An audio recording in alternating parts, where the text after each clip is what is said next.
It's already here. Oh yes, Percy Tribb has come to make it worse. The reporters are all gone. Now Mr. Tribb, the museum's assistant curator, is talking to Mr. Grange, the man who saw the cat mummy walk away.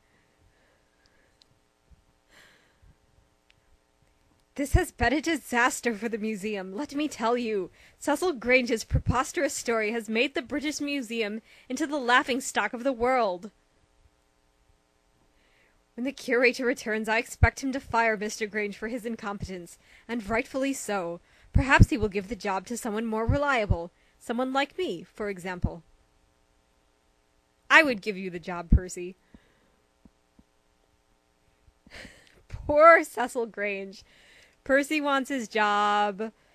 Dr. Pells hides in his front yard, trying to scare him at night. This guy can't catch a break. I know it sounds incredible, but this is exactly what I saw. When I came back, the cat mummy was no longer on the table, and an amazingly wrinkled, bald cat was scampering out the side door. Perhaps I shouldn't have told the reporters the story, but it's the truth. I've no idea where the cat mummy has gone, and we simply must retrieve it. It is a rare artifact, and it cost the museum a great deal of money. I bet Curator Buckley's on vacation. He's got like 16 messages from Percy Tribb about how Cecil fucked up royally. It's like, Buckley, call me back. You're the one who makes sure the museum's artifacts are authentic, Mr. Grange. Did you find out if the cat mummy was for real? Wouldn't surprise me if he didn't. Oh yes, it is quite real, and one of the best examples we have ever seen. When properly examined, it would tell us quite a bit about the ancient Egyptians, and about how people first started keeping cats as pets. Let's go back to the Egyptian rooms. That whole row of upstairs galleries is filled with artifacts from ancient Egypt. Mummies, beautiful statues, and drawings. Thousands of years old. We were just here. Because the Egyptian people believed in another life after this one, they preserved their kings, queens, and nobles as mummies. Now that Smedley's gone, we can take a look at things. Here's where Mr. Grange was examining the cat mummy. He had taken it out of the locked case that holds these other mummies of cats, dogs, fish, and other animals. Even a baboon.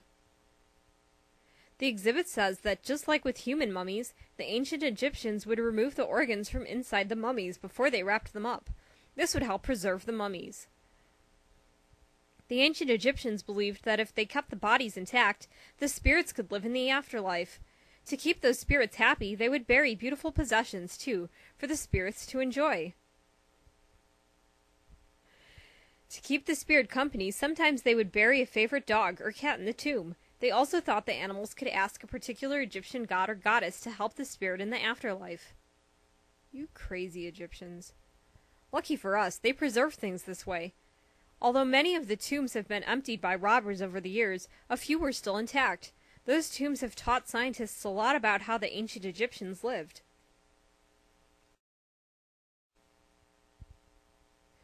Primitive humans probably knew small cats only as good hunters living in the wild, but over time people tamed cats and welcomed them into their houses to kill rats and mice, and to keep them company. But first and foremost, to kill rats and mice. About 5,000 years ago, cats were common in the households of Egypt. Egyptians used cats to hunt fish and birds, as well as to destroy rats and mice that infested storehouses of grain along the Nile. Many cat breeds evolved from these ancient Egyptian cats. In Egypt, cats were not only protected by law, but were considered sacred. The cat goddess Bastet was represented with the head of a cat. After a cat's death, his body was often mummified. In the 1800s, a cemetery was found in Egypt that contained the preserved bodies of more than 300,000 cats. Ugh. Although the Egyptians had strict laws against exporting cats, they were soon smuggled to Europe by the Greeks and Romans. Those sneaky Greeks. The people of India, China, and Japan also bred cats as pets, as well as rodent catchers. Percy is so two-faced. Like, he's trying to get Cecil Grange's job from Buckley, and then behind Buckley's back, he's trying to steal Buckley's job. like, everyone is incompetent but me. Yeah, except when you lose that mummy's heart. Except not really, because it was never there, stupid Percy. God, the whole staff of the museum should just be fired and, like, rehired completely. Everybody sucks. Hey, they're having a cat show here. Let's look around. What the fuck? Why is he here? Yeah, these cats are all very astonishing, but they are nothing compared to the beauty of the cat that escaped today from the British Museum. Don't you agree? Oh, I don't know. I think I prefer a pet that's warm and purring to something that's been dead for over 2,000 years. Ah, but I am a collector. To me, what is very rare is very beautiful. I would give almost anything to have that cat mummy to sit on my mantelpiece back in Berlin. Okay, von Coburg. Completely gratuitous appearance. Like dogs, cats have been bred by humans for thousands of years. This has produced many different types of cats. We identify most common domestic cats by their coloring. Tabbies have tiger stripes. Piebald cats have blotches of 2 colors. Calico cats, which have blotches of 3 colors, are always female.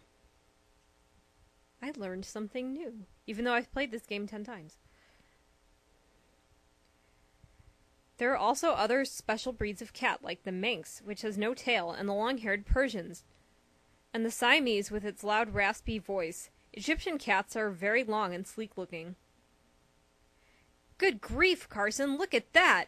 A cat that's all wrinkly with no hair. The sign says it's a really rare kind of cat called a Sphinx. Isn't that the kind of cat that Mrs. Grimalkin owns?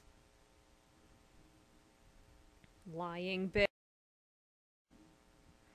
Let's solve the case of the Mummified Mouser. I like how Jennifer used the case title. Like she and Carson discussed this. Like, hey, what do you want to call this case when we're done with it? Pick the clues that you think show who took the mummy from the British Museum.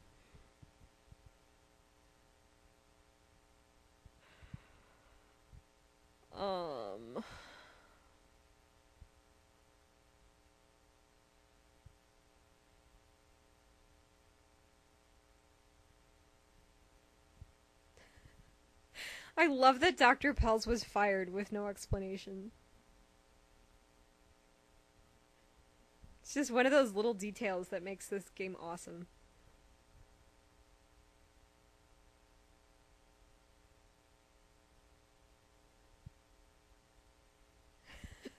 Oh, there's quality control again. Curator Hargreaves. I didn't know the head beefeater doubled as head curator also.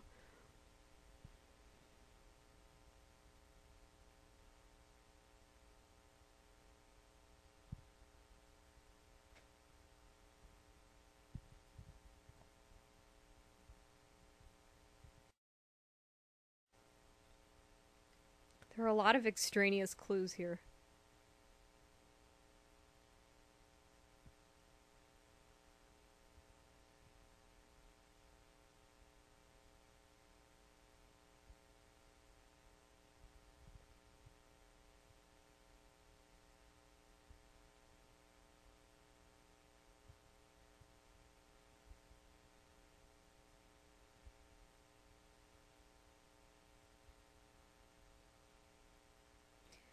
Those seem to be good choices, all right.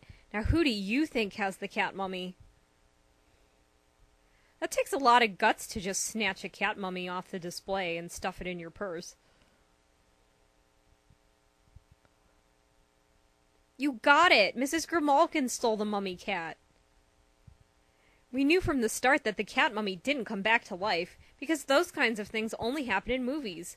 Besides, if the mummified cat had escaped from its wrappings, it would have left the old strips of cloth lying on the table. Yes, that's the reason it couldn't have been the mummy, because it would have left strips of cloth on the table. Oh, I'm so glad we figured that out. Our first lead was Mr. Grange, who claimed he saw an odd wrinkly cat leaving the room. We knew that if there was no such animal, then he must be lying. But if we could explain the mysterious wrinkled cat, we might find out who took the cat mummy. Cecil Grange is just so relieved right now that he isn't insane. He's like, I told you, Percy. I told you. I told you I saw a bald, wrinkly cat. I told you so. Then Percy punches him in the face. Our big break came when he visited Mrs. Grimalkin. When we saw she had a picture of the cat mummy and a map of the British Museum, we became suspicious. Then she told us that her Sphinx cat, Ramses, followed her everywhere. She had him shut away because he was shedding his fur, she said. We could hear him complaining in his box. But we learned that Sphinx cats have no hair, and they are wrinkled and odd-looking, just like that cat Mr. Grange saw when the mummy was stolen.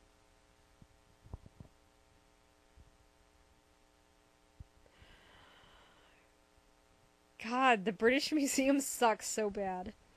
I really don't know which is more embarrassing, this one or the other mummy case where Percy Tribb fucks up. I think Cecil Grange is slightly more hilarious. That cat, no mummy, young What? That cat, no mummy, young gumshoes say. Who said that? Certainly not me. Two young American detectives, Carson Drew and Jennifer Eagle, have unraveled the mystery behind the British Museum's cat mummy that appeared to come to life and escape earlier this week. The mummy was stolen, revealed Jennifer. It did not walk away on its own. Acting on a tip from Carson and Jennifer, Scotland Yard recovered the mummy from cat fanatic Felicia Grimalkin. It was her cat, Ramses, that witness Cecil Grange mistook for the mummy itself. Ramses is a Sphinx cat, explained Jennifer, a strange breed of Egyptian cat with no hair and wrinkled skin. Miss Grimalkin wouldn't let us see her Ramses because she said he was shedding his fur, but we discovered that Sphinxes, like Ramses, have no fur. She was covering something up, said Jennifer. Carson and Jennifer were instrumental in recovering the irreplaceable cat mummy, which is the best example of its type known to exist. And you left it in the hands of Cecil Grange? What's wrong with you? Said Curator Buckley of the museum. Our Egyptian Antiques Department is forever in their debt. I bet like within the year their Egyptian Antiques Department was completely shut down due to just continuous instances of gross incompetence. Jen's chocolate fingers, what? Get out of my scrapbook, Jake.